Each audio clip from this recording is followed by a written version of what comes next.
Assalamualaikum warahmatullahi wabarakatuh.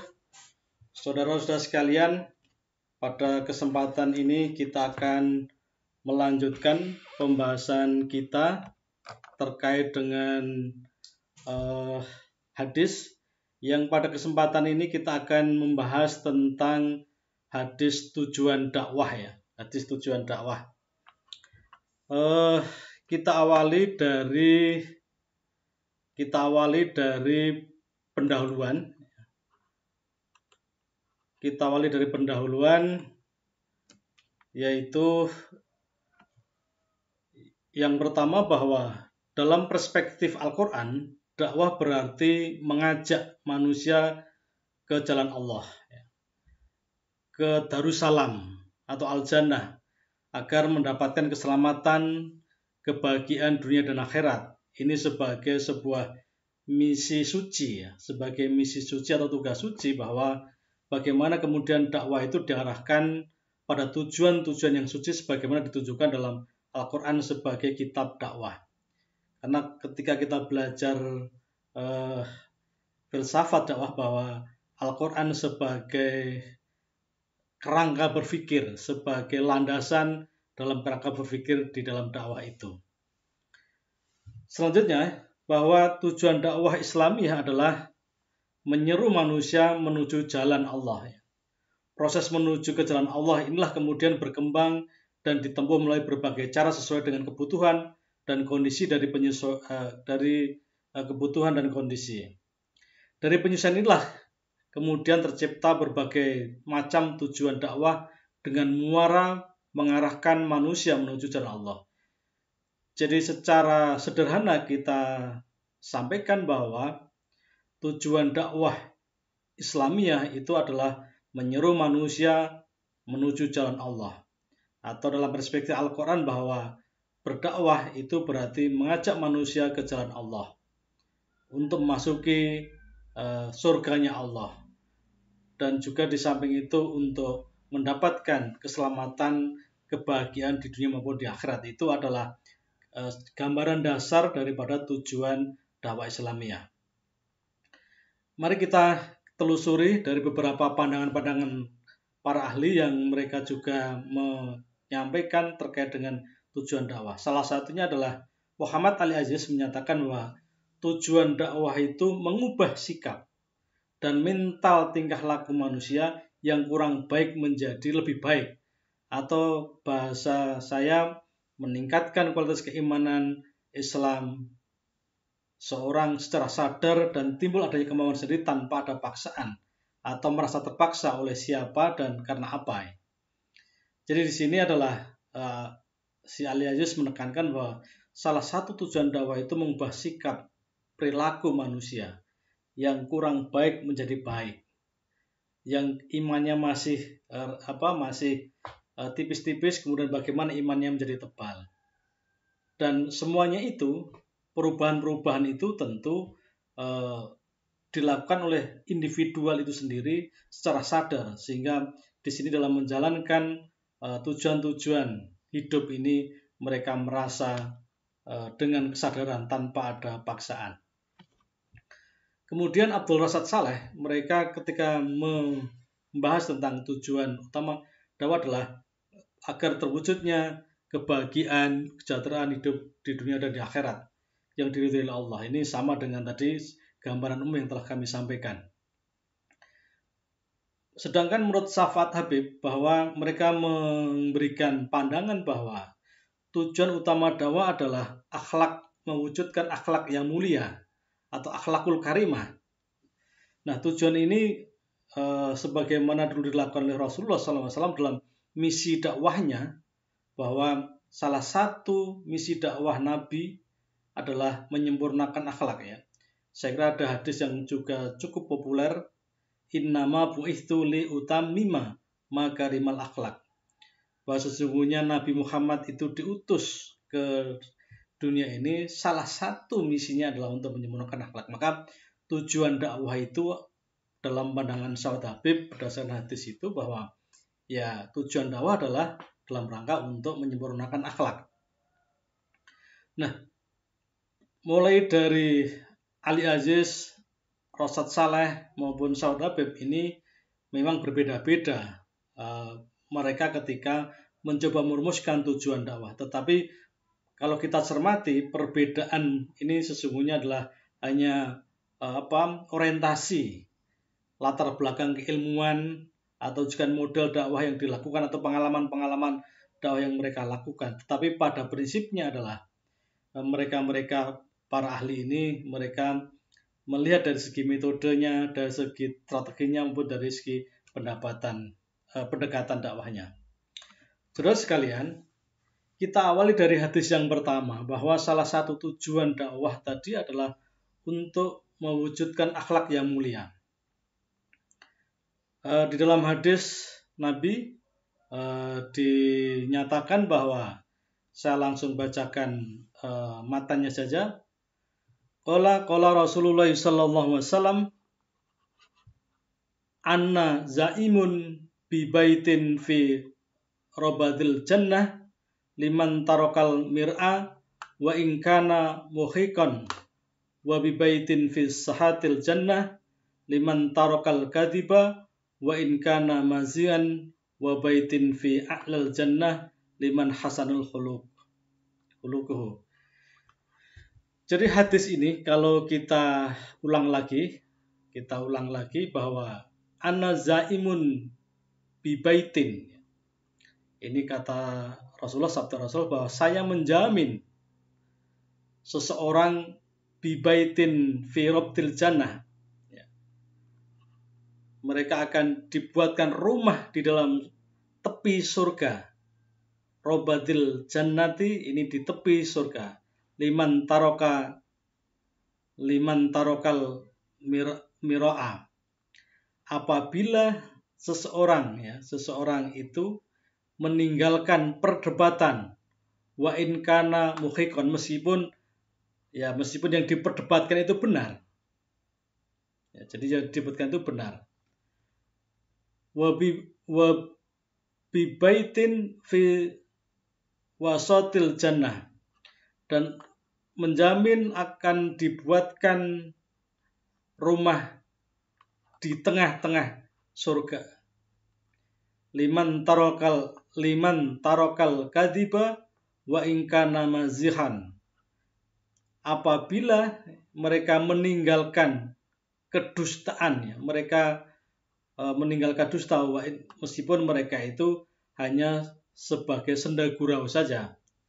Jadi mereka itu meninggalkan dusta meskipun yang didustakan itu hanya sebagai guyonan saja. Wa bi baitin fi a'lal jannati liman hasanul khuluq. Dan Rasul Nabi akan menjamin memberikan rumah di surga, di tengah-tengah surga, di yang tempat ini fi a'lal jannah, di tempat yang utama dalam surga itu, apabila mereka memiliki akhlak yang mulia. Jadi kalau ini bisa kita terjemahkannya tadi, meskipun sudah saya terjemahkan berkata-kata, aku akan menjamin rumah di tepi surga bagi seseorang yang meninggalkan perdebatan meskipun yang diperdebatkan itu benar. Aku Rasulullah juga akan menjamin. Jadi aku ini Rasulullah menjamin rumah di tengah surga bagi seorang yang meninggalkan kedustaan meskipun bersifat gurau. Dan Rasul juga akan menjamin rumah di surga yang paling tinggi bagi seorang yang berakhlak mulia. Maka di sini saya tegaskan bahwa salah satu tujuan dakwah adalah mewujudkan akhlak yang mulia. Ini sebagaimana di dalam hadisnya Abu Dawud, hadis yang ke-4167, atau di Riyadhus Shalihin hadis yang ke-623. Nah, ini mufradatnya, zaimun menjamin, robatil jannah itu tepi surga, kemudian tarokal mira'a, ini meninggalkan perdebatan, muhiqan kebenaran, bibaitin dengan rumah, wasatil jannah, ini tengah-tengah surga, tarokal kadhiba, meninggalkan kebohongan, meninggalkan kedustaan, mazihan itu berpura-pura, mazihan berpura-pura, a'lal jannah itu surga yang paling utama, dan yang terakhir adalah hasanah khuluquhu, yaitu bagus akhlaknya. Nah, pesan hadis di atas bahwa Nabi Muhammad menjamin akan membuatkan rumah di surga bagi umatnya, yaitu rumah yang di tepi surga, rumah yang di tengah surga, maupun di rumah utama yang tempatnya tinggi di surga bagi orang-orang yang berperilaku sebagai berikut. Yang pertama adalah rumah pertama itu di tepi surga, atau yang paling rendah tingkatannya di antara yang ditawarkan oleh Nabi itu, yaitu untuk orang-orang yang meninggalkan perdebatan, meskipun itu benar. Jadi kalau kita berdebat meskipun benar, tapi karena resiko orang berdebat itu pasti akan mengolah emosionalnya, akan mengolah pikirannya, atau bisa saja mengolah nanti perilaku-perilakunya yang mengarah kepada hal yang negatif. Maka apabila perdebatan tidak bisa menahan sebuah emosional, maka ini akan membahayakan dalam ukhuwah Islamnya itu. Nah, maka di sini dijelaskan bahwa perdebatan yang dimaksudkan itu apabila perdebatan yang kemudian menimbulkan pertengkaran, perdebatan yang berakhir pada percekcokan, perdebatan yang berakhir permusuhan. Ini nanti berbeda kalau memang perdebatannya dalam rangka untuk berbagi ilmu, beradu argumentasi dalam keilmuan, berdiskusi yang mereka saling memperoleh informasi terkait dengan keilmuan. Saya kira tidak ada persoalan, tapi yang dimaksudkan dalam perdebatan yang dilarang meskipun itu benar adalah yang mengarah kepada pertengkaran, percecokan maupun permusuhan. Maka menjadi keharusan seorang itu untuk meninggalkan perdebatan ya, dalam posisi apapun meskipun dalam posisi benar, itu benar. Maka jangan sampai kemudian nanti terpancing sebuah emosi. Rumah yang kedua adalah yang derajatnya di pertengahan. Adalah untuk orang-orang yang meninggalkan kedustaan. Meskipun mereka bersifat bergurau, gojekan, lelucon. Maka kita perlu hati-hati ketika kita lelucon, kemudian kita bergurau. Jangan sampai itu menimbulkan hal yang menyangkut dengan kedustaan. Bahwa manusia itu wajib hukumnya untuk bersikap jujur dan menjauhi kedustaan itu. Maka gurauan-gurauan tentu harus terukur, gurauan-gurauan itu tentu harus, gojekan-gojekan itu harus terukur. Maka apabila kita bisa meninggalkan kedustaan itu, maka Allah melalui Nabi Muhammad ini menjanjikan akan dibuatkan rumah di tengah surga bagian tengah. Rumah di surga yang di tengah. Kemudian rumah yang ketiga adalah rumah yang paling tinggi di surga atau tempat ruang utama, adalah diperuntukkan orang-orang yang berakhlak mulia. Maka ini sebagai tema kita, hadis kita, bahwa salah satu tujuan kita adalah untuk menciptakan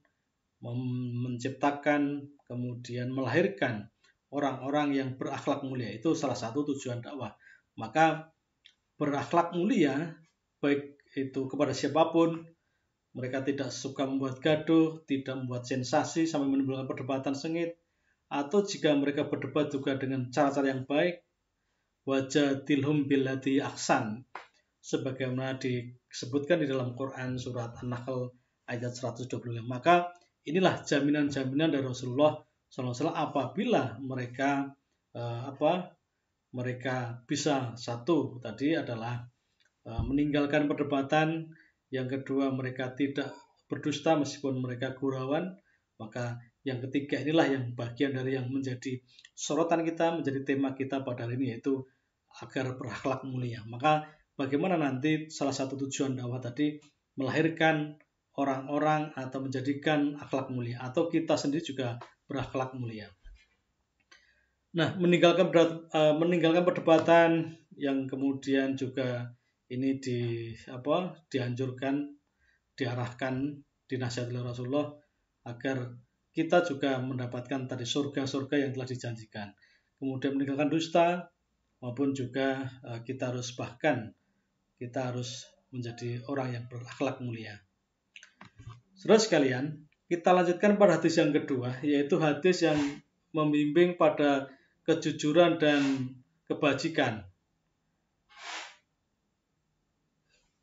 Ini saya sampaikan hadisnya Ya, saya bacakan.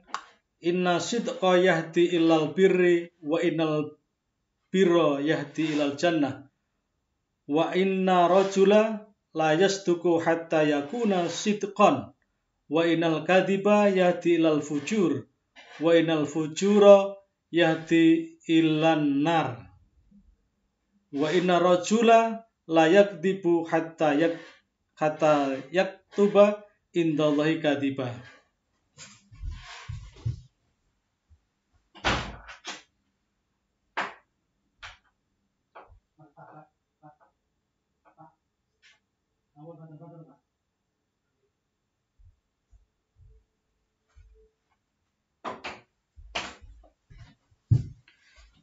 Maaf, saya tinggal sebentar tadi. Sekali lagi saya ulang hadisnya. Saya ulang. Inna sidqa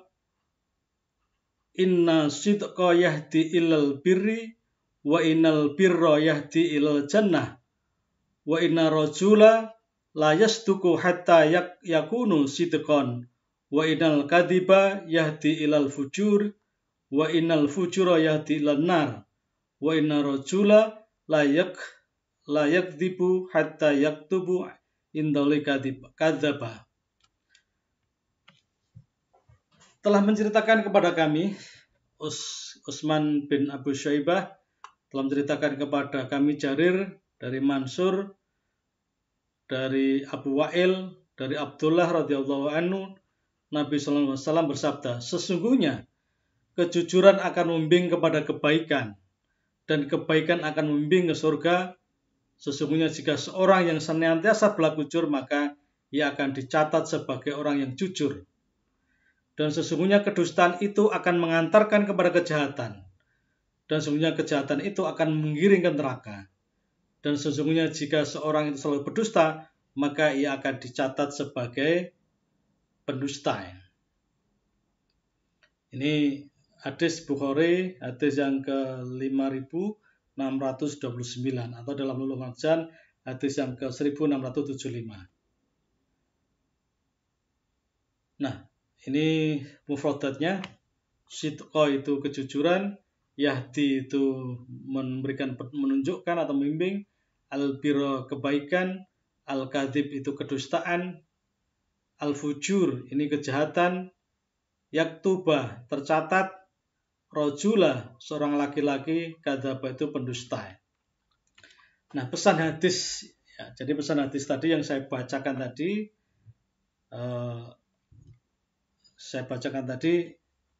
di situ ada kalimat inna sidqa yahdi ilal birri, bahwa kita itu dianjurkan untuk terus-menerus berlaku jujur.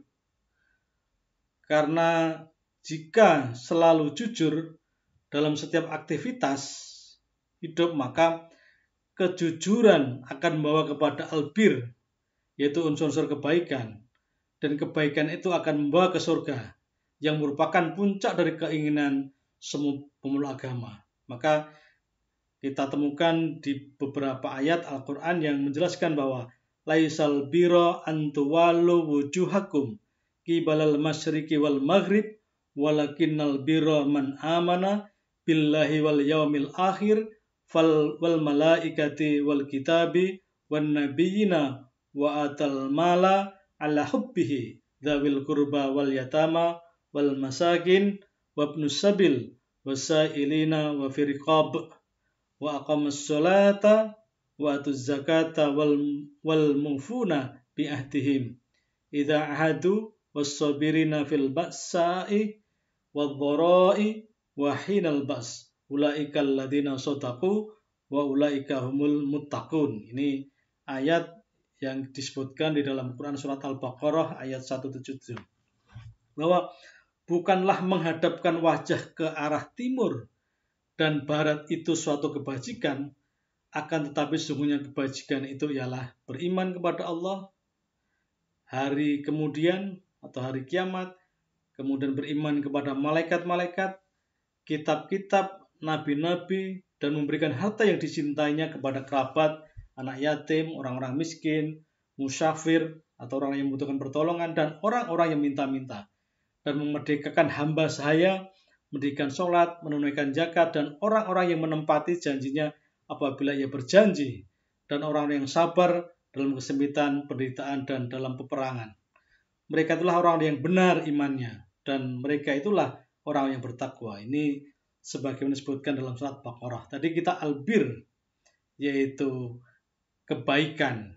Jadi di sini dinyatakan bahwa bukanlah yang dimaksudkan kebaikan itu atau kebajikan itu menghadapkan wajah ke arah timur atau ke barat, tetapi kebajikan itu adalah beriman kepada Allah, beriman kepada malaikat, beriman kepada hari akhir, beriman kepada kitab-kitab, beriman kepada Nabi.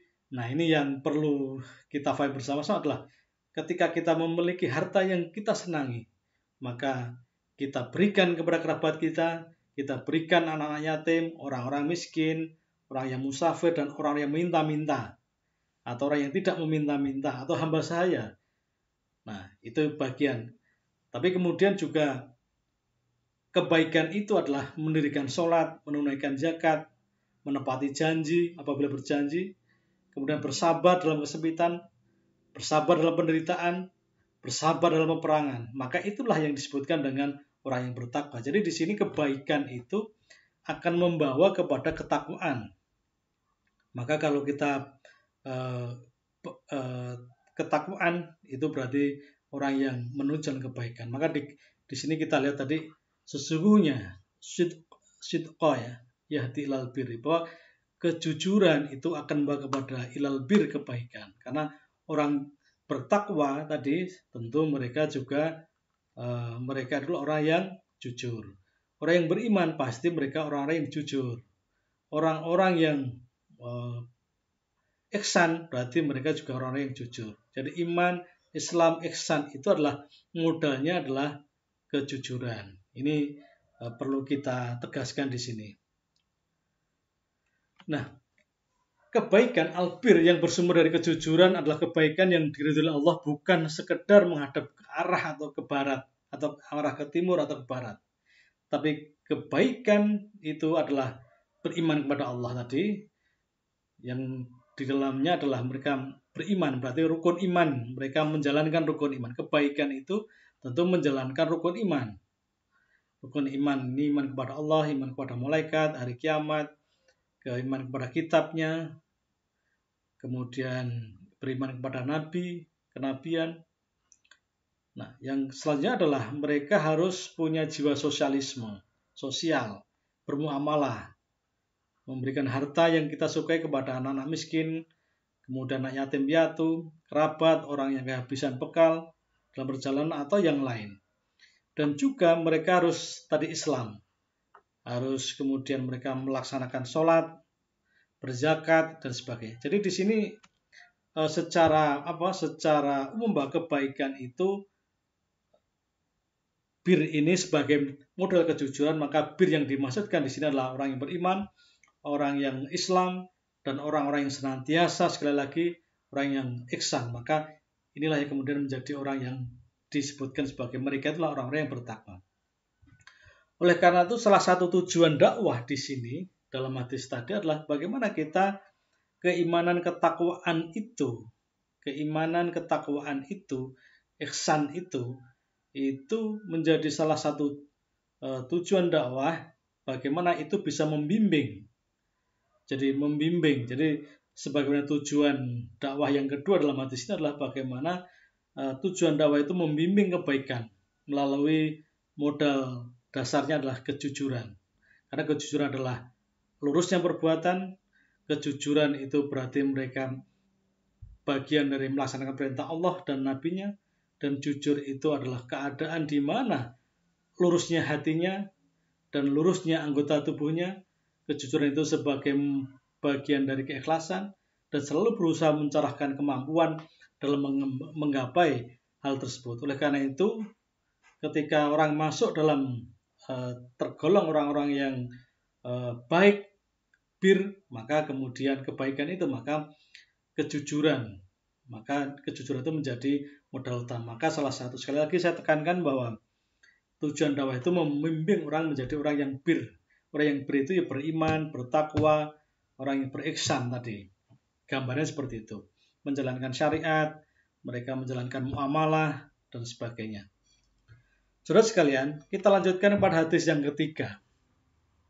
Yaitu hadis yang ketiga adalah terkait dengan salah satu tujuan dakwah itu adalah mengajak masuk Islam. Ada hadis ya, jadi hadis ya. Ini hadis yang cukup panjang dari Qutaibah, kemudian dari Sa'id, kemudian dari Ya'qub bin Abdurrahman, dari Abi Hazim. Mereka qala akhbaroni, mereka mengkabarkan bahwa Sahal bin Sa'id radhiyallahu anhu bahwa pernah Rasulullah SAW itu pernah bersabda ya, qala yauma khaira khabara, jadi pada waktu hari persiapan perang Khaybar, a'tiyana hadhihi rayata ghadan rajulan yaftahullahu ala yadayhi yuhibbullahu wa rasulahu wa yuhibbuhullahu wa rasulahu. Qala fataban nasu yadukuna lailatahum ayyuhum ya'toha falamma asbahan nasu ghaddau ala Rasulullah sallallahu alaihi wasallam kulluhum yarju an ya'toha faqala aina Ali. Mereka bertanyakan, faqala, di mana Ali bin Abi Thalib? Faqila huwa ya Rasulullah. Kemudian sahabat-sahabat lain menjawab, yastaki ainaihi. Jadi mereka ketika mencari Ali itu dijawab mereka dalam keadaan sakit mata. Qala fa arsalu ilahi fa utiya bihi fa basaqa Rasulullah sallallahu alaihi wasallam fi ainaihi wa da'a lahu fa bara'a hatta ka'allam yakun bihi wa jama'u wa atahu rayata faqala aliyun ya Rasulullah uqutiluhum hatta yakunu mislana faqalang fad alai rislika hatta tanzilu bisahatihim thummad'uhum ilal Islam wa akhbirhum bima yujibu alaihim min haqqillahi fihi fawallahi la an yahdiyallahu bika rajulan wahidan khairul laka min an yakuna laka humrun na'am. Jadi ini ceritanya bahwa ketika tadi sebagian sudah saya jelaskan, tapi kita baca ya. Jadi telah mengkabarkan kepadaku Sahal bin Sa'ad radhiyallahu anhu bahwa Rasulullah SAW bersabda pada waktu persiapan perang Khaybar, sungguh esok hari aku akan menyerahkan bendera komando ini kepada seorang laki-laki yang lewat tangannya Allah akan memenangkan peperangan. Dia adalah orang yang mencintai Allah dan Rasulnya, dan Allah dan Rasulnya pun mencintainya. Sahal berkata, maka semalaman orang-orang memperbincangkan siapa di antara mereka yang akan diberi kebesaran itu. Keesokan harinya orang-orang telah berkumpul di hadapan Rasulullah SAW dan masing-masing berharap mendapatkan kepercayaan itu. Karena tadi Rasulullah telah menyampaikan bahwa ini sungguh esok aku akan menyerahkan bendera komando kepada seorang laki-laki yang lewat tangannya Allah akan memenangkan peperangan. Ini yang kemudian sahabat sama penasaran dengan kalimat atau pernyataan Nabi itu. Karena apa? Karena orang yang diberikan komando itu adalah orang yang mencintai Allah dan Rasulnya. Dan Allah pun juga, Rasulnya juga mencintai orang yang akan diberikan komando itu. Ternyata kemudian pada esoknya mereka bertanya, di manakah Ali bin Abi Thalib? Kemudian para sahabat menjawab, dia sedang sakit wahai Rasulullah. Kemudian beliau bersabda, datangilah dan bawa dia kemari.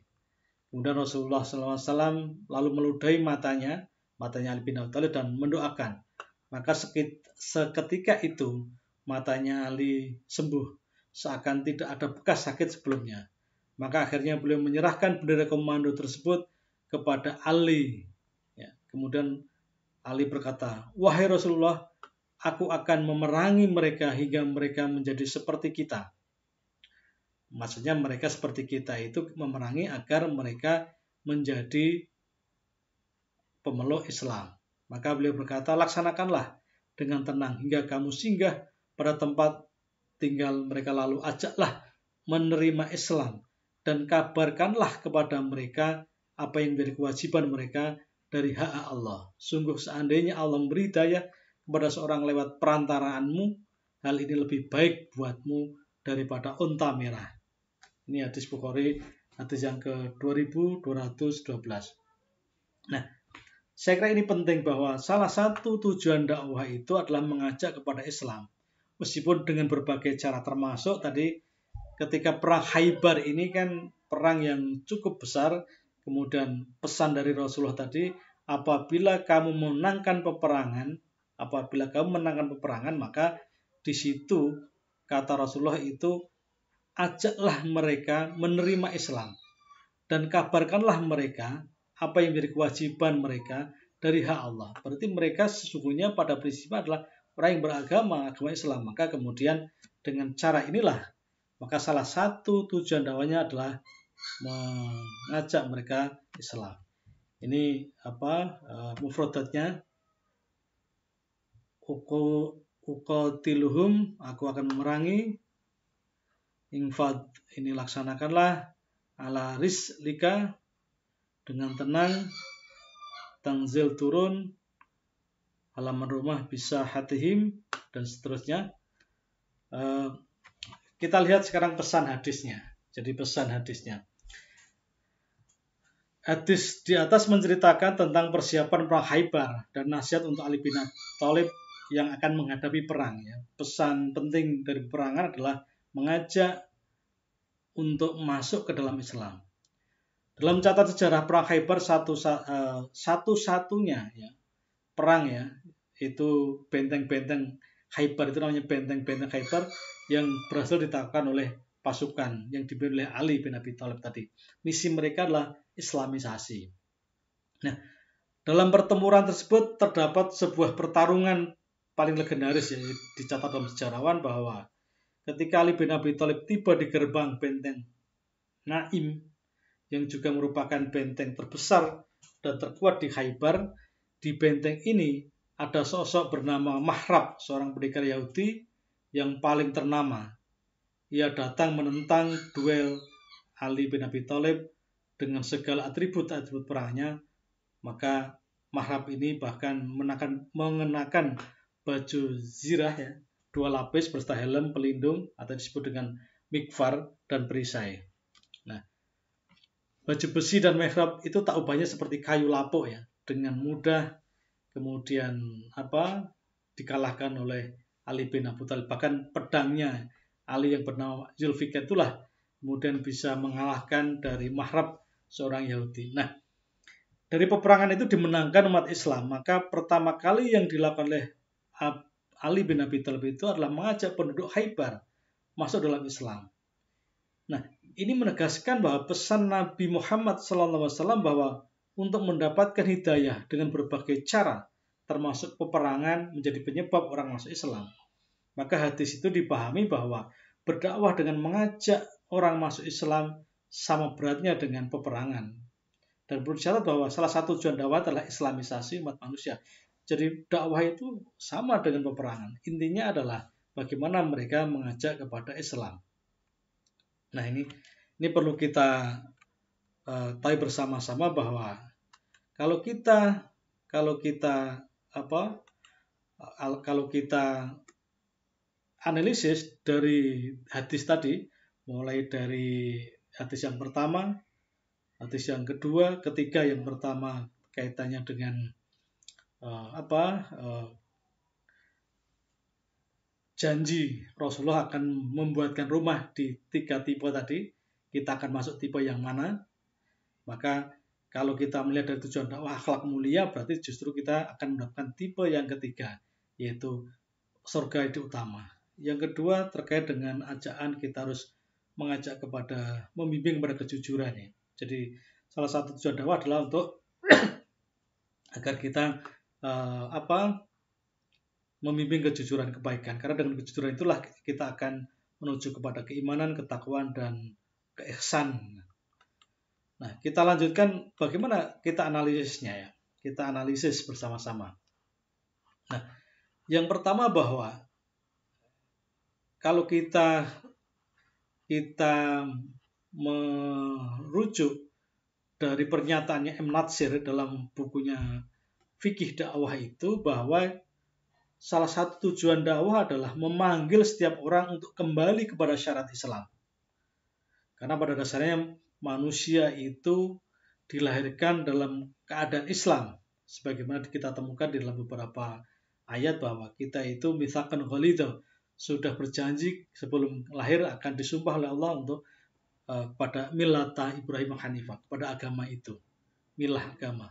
Nah, maka salah satu tujuan dakwah ini dalam pandangan Muhammad Natsir bahwa memanggil setiap orang untuk kembali ke syariat Islam atau hukum-hukum agama agar dapat mengatur dirinya sesuai dengan ketentuan-ketentuan agama.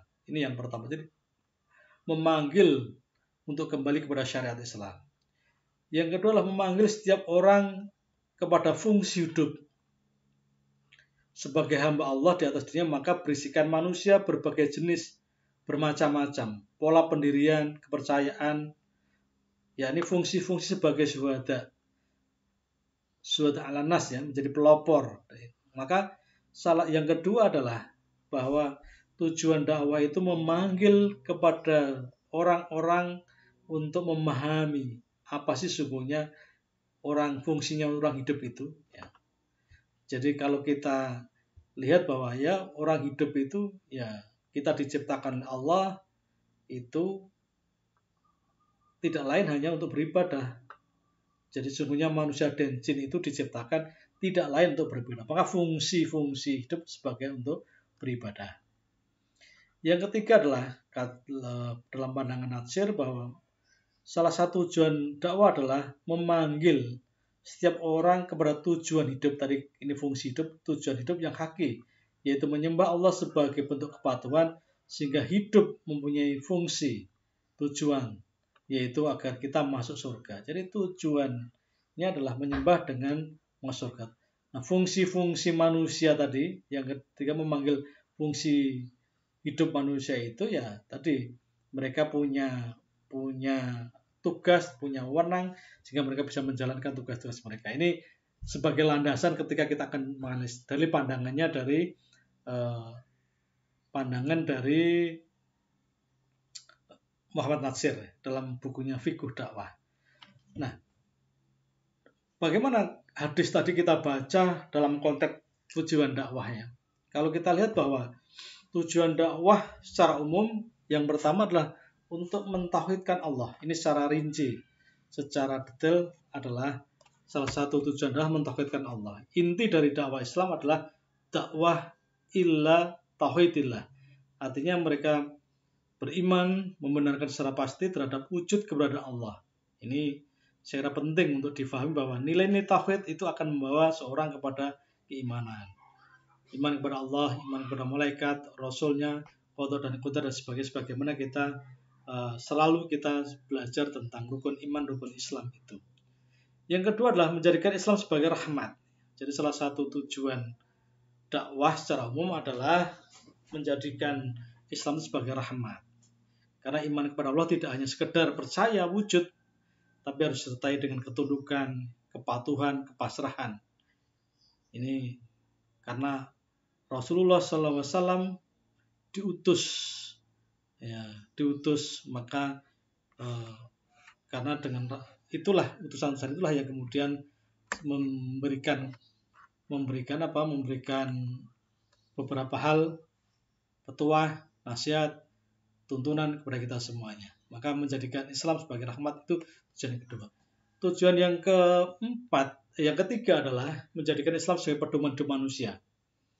Karena agama ini, seluruh umat manusia ini tidak lain ya, selalu mengajak manusia itu mentauhidkan, menjadikan Islam sebagai rahmat, Islam sebagai pedoman hidup. Jadi Islam sebagai way of life, sebagai pedoman, sebagai acuan, sebagai barometer, sebagai kompas dalam kehidupan.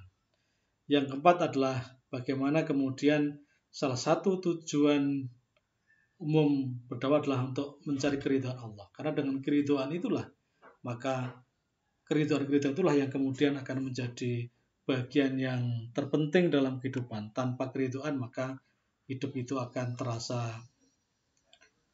Nah, saudara sekalian, dari sisi tujuan tadi, apabila kita lihat dalam konteks level individual,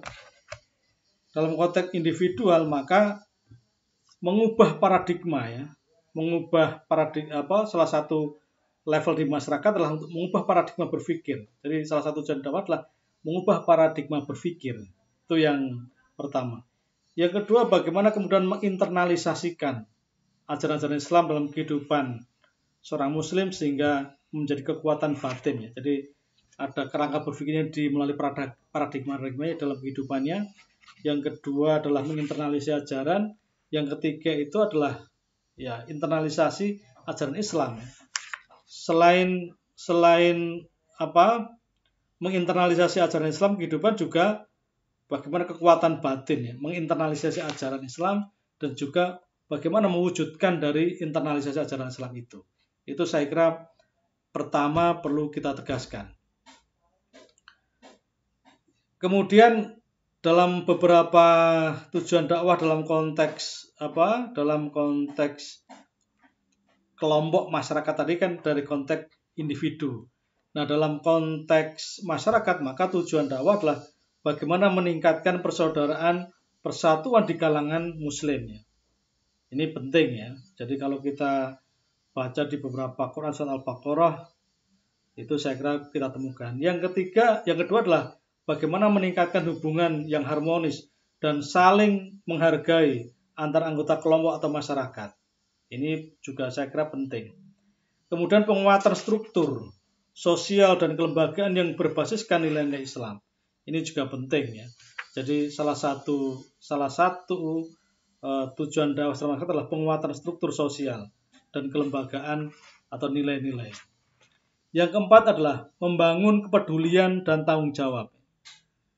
Jadi membangun kepedulian tanggung jawab sosial inilah kemudian menjadi penting, karena itu bagian dari tujuan-tujuan kita berdakwah.